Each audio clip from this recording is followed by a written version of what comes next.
Hello everyone. आज हम बात करेंगे एमपीपीएससी प्री की अगली सीरीज़ की अगली वीडियो में कि एमपीपीएससी में क्या रणनीति रहनी चाहिए तैयारी के दौरान। जैसे दो प्रकार के बच्चे होते हैं। एक बच्चे होते हैं जो आलसी काइंड ऑफ बच्चे होते हैं जो प्रिपरेशन में फ्लो नहीं बना पाते तैयारी करते टाइम। दूसरे बच्चे होते हैं सिंसियर बच्चे। सिंसियर बच्चों का सर्टिफिकेट क्या होता है, इन बच्चों ने एक दो मेंस लिखे होते हैं तो इनको प्री आराम से होने के चांस रहते हैं, तो इनको सिंसियर बच्चे बोल सकते हैं क्योंकि इनने पढ़ा होता है चीज़ों को, इनको पता होता है इस ऐसे बारे में। और दूसरी चीज़ें जिनको टेक्निक्स वगैरह पता है, जैसे उनने अच्छी कोई एग्ज़ाम्स वगैरह क्वालिफाई कर रखी हैं या दे रखी हैं। आलसी बच्चे जैसे मैं हूँ आलसी बच्चा, तो मैं क्या करता हूँ कि अपने आप को गेमीफाई कर लेता हूँ। गेमीफाई एक बहुत अच्छी प्रोसेस है कि जैसे एजुकेशन के कई सारे तरीके होते हैं, उनमें से गेमिफिकेशन, यानी आप अपने गेम को तैयार कर लो कि ये मेरा गेम है, मेरे को यहाँ करना है। तो ये आलसी बच्चों का तरीका है। गेमिफाई कर लेना क्या होता है कि इसमें वो बच्चे क्या है, टेस्ट सीरीज़ लगाते हैं। टेस्ट सीरीज़ में भी यूनिट वाइज टेस्ट सीरीज़ लगाते हैं। पहले यूनिट वाइज से स्टार्ट करते हैं, यूनिट से कंप्लीट करते हैं। ये यूनिट वाइज जो टेस्ट सीरीज़ है, इस टेस्ट सीरीज़ के 2-3 राउंड, मतलब क्या करते हैं, पहले एक टेस्ट सीरीज ने लगा ली, एक राउंड कंप्लीट हो गया, फिर दूसरी टेस्ट सीरीज ने लगा ली, फिर दूसरा राउंड कंप्लीट हो गया। ऐसे ही 3 राउंड जब ये कंप्लीट करते हैं ना, तो ये पूरी यूनिट में कंफर्टेबल हो जाते हैं। तो ये वाला तरीका ये मेरे जैसे आलसी बच्चों के लिए है। हालांकि मेरा प्री हो गया था पिछली बार, गलती से ही सही, लेकिन मैं मानता हूँ कि मेरा ये इस कैटेगरी में आता हूँ। सिंसियर बच्चों में मैं नहीं आता हूँ।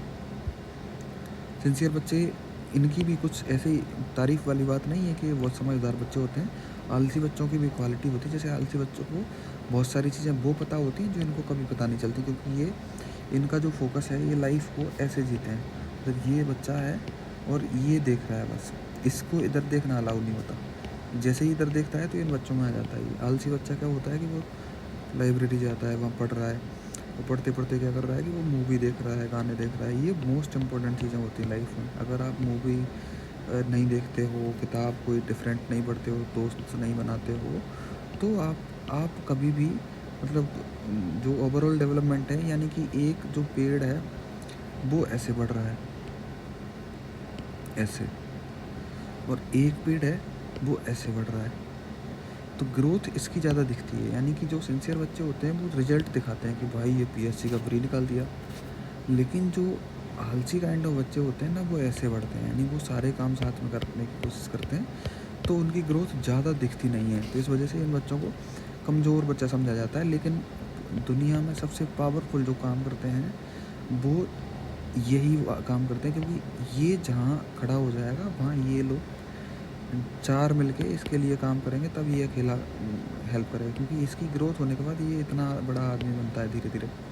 और ये इसकी एक लिमिट रहती है कि जैसे इसने पीएससी तैयारी करती, पीएससी में सिलेक्ट हुआ और ठीक है, ये तैयारी करेगा, ये फेल होएगा फेल होएगा फेल होएगा, लेकिन बाद में पता चला कि ये पीएससी की कोचिंग पढ़ा रहा है या पॉलिटिक्स ज्वाइन कर लिया। तो ये चीज़ें हैं जो होती हैं। हालांकि इसमें कोई बुराई नहीं है, क्योंकि फाइनेंशियल कंडीशन बेकार होती है। आप नौकरी तैयारी करो और आप जल्दी नौकरी लो अपनी लाइफ में, हो सकता है फिर तुम इस वाली कैटेगरी में आ जाओ। कई बार ये वाले बच्चे भी होते हैं, वो इस कैटेगरी में चले जाते हैं कुछ मजबूरियों की वजह से।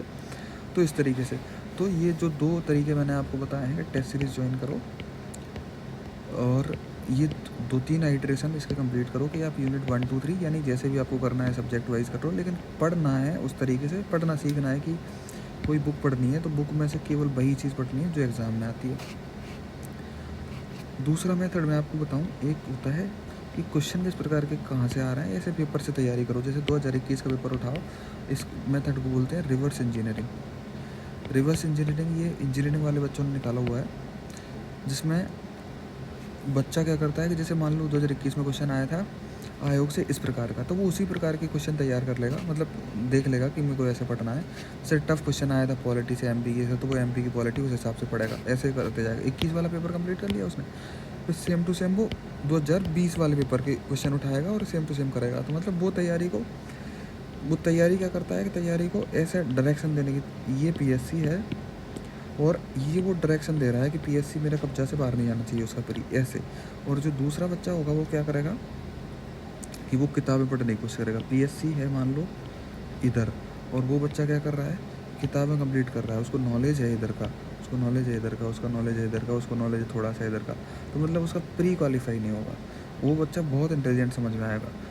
तो ये जो कंडीशन है ये वाली, ये अभी एग्ज़ाम के टाइम पे पीएससी इधर है और अपन को डायरेक्शन इधर रखनी है प्रिपरेशन की।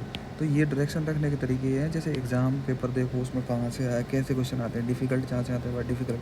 जैसे पॉलिटी में ज़्यादा लोड लेने की जरूरत नहीं, इंडियन पॉलिटी में बड़े सिंपल क्वेश्चन आते हैं, ठीक है। और स्क्रीनिंग टेस्ट है ये, तो इसमें ऑलमोस्ट सिंपल क्वेश्चन आते हैं, 60 से 70% क्वेश्चन सिंपल आते हैं। मान लो अगर कट ऑफ 72 गया है, 73 गया है इस बार, किसी भी मतलब जैसे जनरल की वो जो सेकंड लिस्ट है उसका गया हुआ, मान लो उसमें भी आता है, तो इस लेवल का क्वेश्चन पेपर सरल होता है। अगर कट ऑफ 77 गया है तो 77 पेपर सरल होता है, 77% सरल होता है। और इसके अलावा जो क्वेश्चन होते हैं वो डिफ़िकल्ट होते हैं। वो डिफ़िकल्ट वाले कहाँ से आते हैं, जैसे एमपी की पॉलिटी वाला सेक्शन है, ट्राइब्स वाला सेक्शन है, यहाँ से कुछ क्वेश्चन है जो घुमा फिरा के वैसे ही अजीब से पूछ लेता है, वो क्वेश्चन डिफ़िकल्ट माने जाते हैं। इस तरीके से कट ऑफ डिसाइड होता है। जैसे कि कट ऑफ अगर मान लो 70 गया तो 70 क्वेश्चन बहुत अच्छे सिंपल थे, बाकी क्वेश्चन डिफ़िकल्ट थे, ऐसे करके। तो अपन को इस तरीके से पढ़ना है। एक तरीका वो है, और दूसरा अगर कोई बंदा एफएलटी लगा रहा है तो उसमें भी कोई बुराई नहीं है, क्योंकि एफएलटी में क्या होगा कि आप उन केवल यूनिट पे फोकस करो जिन पे आपको करना है। जैसे आप उसमें से भी टफ वाली यूनिट छांट लो, जैसे यूनिट 1 है, यूनिट 9 है, 10 है, तो जैसे 1 है, 10 है, इन पर ज़्यादा काम करना है। तो आप इस तरीके से तैयारी करो कि पता चले कि आप हिस्ट्री में नंबर तो नहीं बढ़ा रहे हो, हिस्ट्री में नंबर नहीं बढ़ाने हैं लास्ट में, अपन को नंबर बढ़ाने हैं पेपर यूनिट 1 में, यूनिट 10 में, यूनिट 3 में, यूनिट 5 में। इस तरीके से यूनिट 3 स्पेशली बहुत स्कोरिंग है, यूनिट 3 को बढ़िया से तैयार करो, इससे जितने क्वेश्चन आते हैं वो सारे बनने चाहिए। इस तरीके से आप एफएलटी वाला भी बच्चा कर सकता है। लेकिन अगर मान लो पहले से आपने ये कंप्लीट नहीं करी यूनिट वाइज टेस्ट, तो आप एक बार कर लेंगे तो आपका स्कोर ऑटोमेटिक 5 नंबर प्लस हो जाएगा इसमें भी।